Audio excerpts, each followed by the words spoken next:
merci à Philippe d'avoir présenté la part des techniques. Comme ça va m'éviter de vous parler beaucoup de techniques. Donc, lorsque la compagnie ILEM m'a demandé de venir témoigner, je me suis posé quelques questions. Qu'est-ce que je peux témoigner? Si je viens témoigner, ça veut dire que j'ai eu des problèmes de performance. Si je viens témoigner, ça veut dire que j'ai aussi utilisé éventuellement un produit.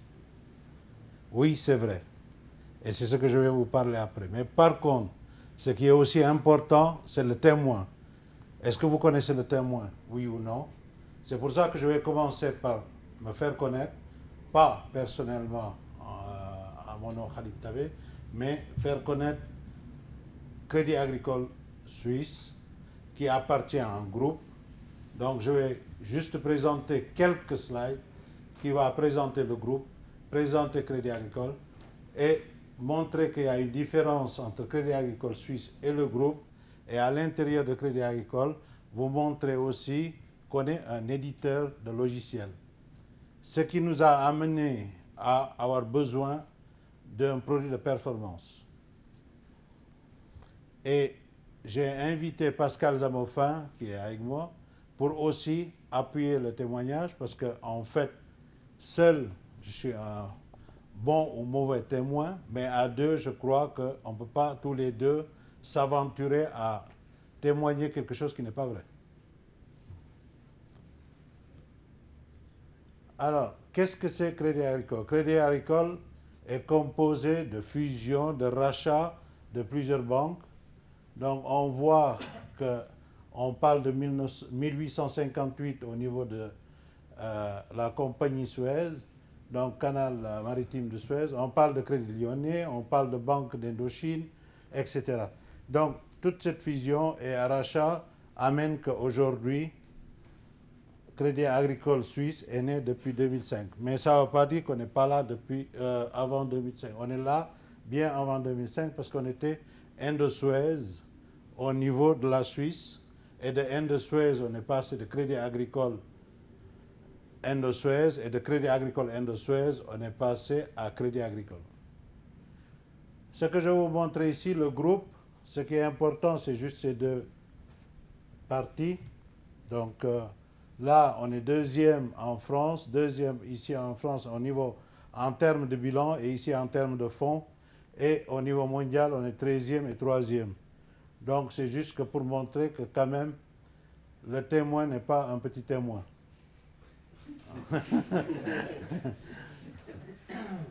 Alors, au niveau Crédit Agricole Suisse, purement en Suisse, on parle d'un fonds propre de 1,5 milliard.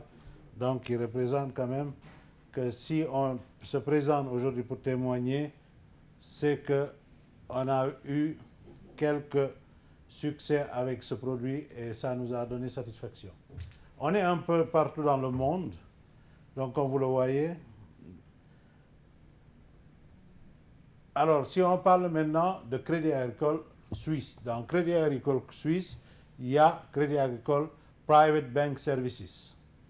Private Bank Services, c'est réellement une entité à l'intérieur de Crédit Agricole Suisse qui a développé une application que nous appelons S2I ici. Et ce S2I est utilisé par toutes les banques privées du groupe.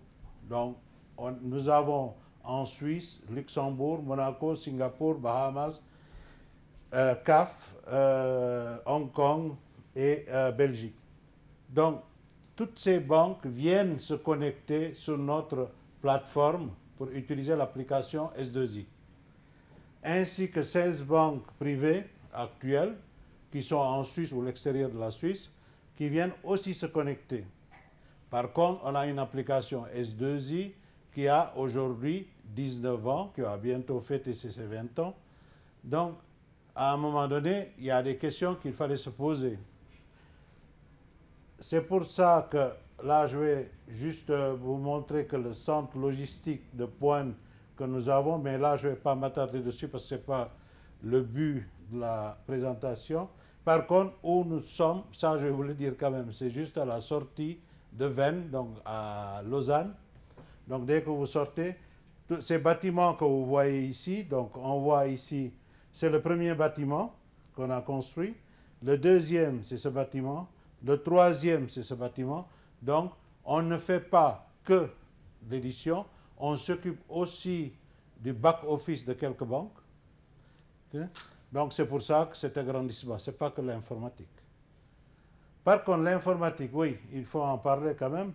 Donc, on a un directeur qui s'appelle Jean-Claude Favre, et toute cette partie que vous voyez ici, c'est des services de développement.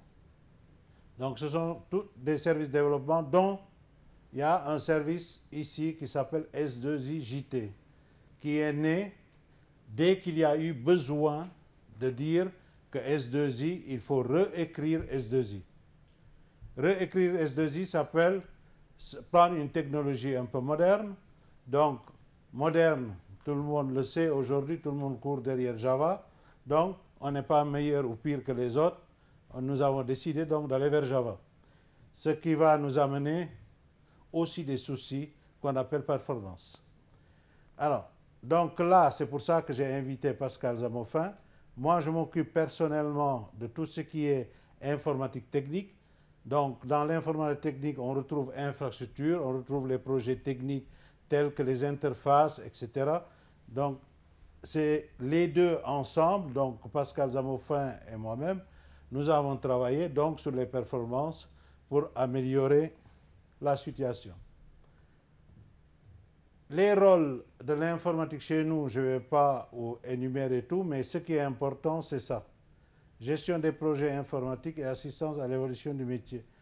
Et là, le logiciel, tout ce qu'on peut faire avec, je le saute. Et on arrive à la question, pourquoi avons-nous besoin d'un produit de performance? Pour nous, pour Crédit Agricole, ou plutôt pour CAPBS, nous avons besoin pour du Java. Mais avant que je parte plus loin, je vais laisser Pascal vous dire un peu le besoin, lui aussi, qu'il avait entre S2I et S2IJT. En fait, c'est simple. Hein. S2I est sur un mainframe MVS et S2IJT, c'est sur des plateformes un peu des plateformes Java qui sont hors de mainframe pour l'instant. Est-ce que tu peux juste faire Merci Alim. Je ne sais pas si je dois utiliser un micro pour parler ou je peux aller comme ça. Voilà, donc comme vous l'a expliqué Alim, mon nom est Pascal Zamofin, je suis responsable du projet S2IJT. En deux mots, ce projet, quel est-il? Comme vous l'avez compris, nous sommes aussi un éditeur de logiciels dans nos métiers et nous avons une solution qui maintenant capitalise sur plus de 20 ans de développement. Et parmi tous les clients que nous servons, il y a une exigence qui est très forte, ce sont les performances. Effectivement, nos clients ont des exigences de performance élevées et notre solution actuelle du S2I atteint ce niveau de performance. Maintenant, ce projet d'évolution technologique, le projet S2IJT qui va vers Java, va bien sûr consister à faire migrer notre code vers effectivement un applicatif Java, mais nous devons conserver et continuer à satisfaire les besoins de nos clients et l'aspect performance est important. Alors, nos équipes de développement, qui sont constituées de plus de 120 personnes, ont capitalisé une expérience extraordinaire sur la maîtrise des performances. Maintenant, il y a une rupture technologique. On ne va plus faire des technologies mainframe, vu qu'aujourd'hui nous sommes sur une plateforme mainframe, mais nous passons vers un monde multipolaire, des plateformes Java type J2E. Effectivement, une problématique, une manière d'appréhender ces spécificités qui sont totalement différentes. Alors, nous nous sommes posé la question, entre les équipes de Alim et la mienne, effectivement, comment trouver la bonne solution, comment trouver la bonne réponse, et comment s'outiller, effectivement, pour justement, de nouveau, à terme, satisfaire les besoins de nos clients. Et ce que nous témoignons aujourd'hui, c'est cette démarche qui nous a amené à choisir un outil, effectivement, à ne pas partir sur un développement interne de type framework, comme l'a présenté Philippe auparavant, et de tirer parti de technologies existantes, justement, pour trouver de la valeur pour nos clients finaux. Voilà, je vais repasser la parole à Aline qui va vous présenter plus en détail le cheminement et l'intérêt que nous avons trouvé en l'utilisation de ce type de produit. Je te demande de rester parce que... Alors, on va continuer. Alors, pourquoi un produit de performance? Aujourd'hui, sur notre mainframe, par exemple, nous avons créer. Par exemple, dans la présentation de Philippe, il a parlé d'une manière de faire locale ou d'acheter un produit externe. Donc, au niveau mainframe, on avait choisi, nous, de tout faire en interne. Donc, on savait exactement chaque transaction informatique qui se passait, combien ça consommait en CPU, en mémoire, en I/O, le temps elapse et le temps réel. Donc, tout ça, on avait comme information. Quand on est parti dans la plateforme Java, on s'est retrouvé du jour au lendemain qu'on n'avait plus ces informations. Donc, ces informations, n'ayant plus ces informations, il fallait se poser des questions. Comment faire pour l'avoir? Et comment arriver à, dans l'avenir aussi, sizer correctement les machines? Donc, pour sizer correctement les machines, il faut avoir des informations. Et comme il y avait le besoin parallèle chez Pascal de dire, moi, je suis content, mes programmeurs savent programmer Java, mais il n'y a rien qui m'assure que c'est bien programmé. Donc, ces deux états de fait nous amenaient à avoir eu besoin d'aller chercher un produit à l'extérieur. Voilà pourquoi un produit de performance vu de nous au niveau Crédit Agricole. Pourquoi Dynatrace? Après discussion, on n'a pas beaucoup comparé sur le marché avec d'autres produits parce qu'on n'avait pas ce temps.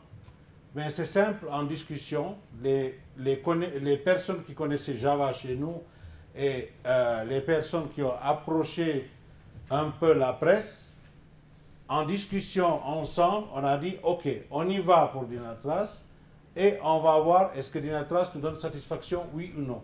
Donc ces deux critères, c'était un, pour aider Pascal et son équipe à savoir est-ce que telle instruction ou telle requête c'est bien fait ou non. Et de mon côté, c'était de pouvoir voir est-ce que je peux récupérer des informations au niveau des ressources pour pouvoir demain sizer correctement mes machines. Voilà les deux objectifs. Quand on a fait les validations au niveau de Dynatrace, donc il a eu satisfaction parce qu'il avait des transactions qui prenaient plus de temps que normal. Et via Dynatrace, il a pu découvrir quelques problèmes et il a pu les résoudre. Ce que je veux dire là, ça veut dire qu'un produit de performance ne veut pas dire qu'il va rendre performant vos applications.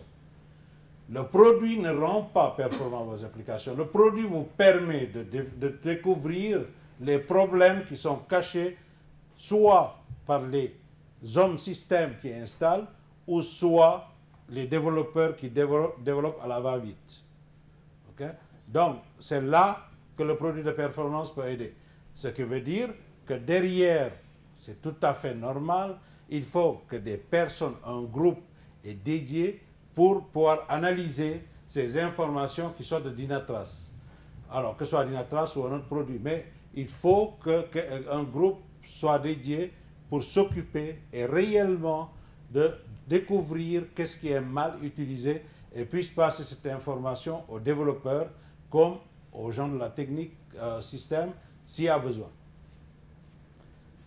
Donc au niveau Dynatrace, voilà le choix. Apport du Crédit Agricole, indirectement, je vous l'ai dit, c'est identifier précisément les goulots d'étranglement parce que c'est là que commencent les problèmes de performance. On peut utiliser un test individuel par un développeur, il peut être content parce qu'il a testé, son programme fonctionne, mais la satisfaction pour dire qu'il y a un bon temps de réponse est liée à la satisfaction de l'utilisateur. Donc si l'utilisateur perçoit mal les temps de réponse, vous pouvez dire ce que vous voulez, il ne sera jamais content. Par contre, si l'utilisateur est content, vous savez que vous êtes performant. Que ce soit en fonction ou que ce soit en temps de réponse. Et aujourd'hui, je peux dire que le produit nous donne satisfaction actuellement pour ce que nous avons fait avec. Tu veux rajouter quelque chose? Oui, peut-être un mot pour expliquer un petit peu la dimension performance vue du développeur Java. Alors, la méthode la plus basique pour savoir où passe le temps à l'exécution d'un programme, c'est, si vous me permettez l'expression, c'est truffer le code de traces pour mesurer à chaque ligne d'instruction le nombre de millisecondes qui ont été consommées. Alors bien sûr, ça vous pouvez le faire peut-être sur un package, sur une classe, mais quand il s'agit effectivement de passer au crible et de trouver un problème de performance que vous ne savez pas, vous êtes vite coincé un petit peu aux entournures, et là vous avez un problème. Un produit comme Dynatrace nous a permis, avec son concept facile à utiliser, j'insiste sur le mot facile à utiliser parce qu'il était relativement immédiat à manipuler par nos développeurs, d'avoir pour eux une vision du code et de comprendre tout de suite en termes de millisecondes, ah ben là il y a quelque chose effectivement qui ne joue pas et je vais tout de suite investiguer cette portion de code. Un autre point aussi important avec les équipes de Halim au niveau infrastructure, c'est que souvent dans les environnements de développement ou de test, tout va bien. Et on passe en production, et là, il n'y a plus rien qui va, parce que l'utilisateur téléphone dit c'est lent. Et c'est le problème, effectivement, pour le développeur d'avoir une vision de ce qui se passe vraiment en production, en termes de volumétrie de données, en termes de données précises, parce que des fois, c'est une donnée particulière en production qui va poser le problème. Et ça, c'est un concept que Dynatrace nous permettra, on ne le fait pas encore aujourd'hui, à terme, effectivement, de pouvoir recueillir en production des traces pour que le développeur puisse investiguer et comprendre exactement, avec toutes les variables instanciées du code, ce qu'il s'est passé. Alors ça, c'est un objectif pour nous dans un deuxième temps, mais c'est aussi ce qui nous a séduit, effectivement, par rapport à ce concept. Merci. Donc on va continuer. Là, je ne vais pas rester longtemps. C'est juste pour vous montrer qu'on est dans un monde distribué et que dans ce monde, donc, on a pu mettre Dynatrace dans le monde développement, dans le monde simulation et dans le monde d'exploitation. Au niveau infotechnique, c'est en fait c'est pour dire que Dynatrace a sa propre base de vidéos, etc., etc. Alors ça, c'est des choses que j'ai rajoutées juste, mais l'essentiel, je vous l'ai dit. Alors comme nous avons 5 minutes encore, j'aimerais bien profiter de ces 5 minutes pour vous écouter si vous avez des questions. Merci. Merci.